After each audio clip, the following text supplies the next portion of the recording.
Ce mercredi, c'est la journée de l'Afrique à la COP27. Tout le continent a les yeux rivés sur les négociations qui se déroulent à Sharm el-Sheikh en Égypte. Les chiffres parlent d'eux-mêmes. Selon les ONG, 17 à 40 millions de personnes pourraient être contraintes de migrer à l'intérieur des pays. Les cultures de base et les récoltes de poissons devraient diminuer de 40%. Je viens du Mozambique où 60% de la population vit le long de la côte et nous avons des cyclones chaque année. Ils deviennent plus intenses. Il y a des communautés qui, 3 ans après le passage du cyclone Idai en 2019, tentent toujours de se remettre.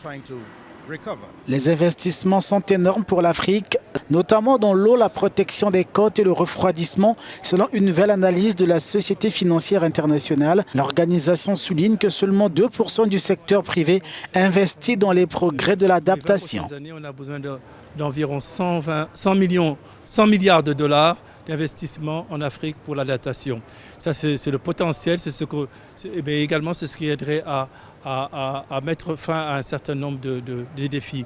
Ce qui veut dire 5 milliards par an serait un niveau d'investissement qui serait très utile et qui permettrait justement de changer un peu le cours des choses. La transition vers une économie, une industrie et une production alimentaire plus durable nécessitera la confiance entre le Nord et le Sud, une confiance qui s'est dégradée au cours de l'année dernière. Avoir quelque chose à l'ordre du jour ne signifie pas que le problème est résolu.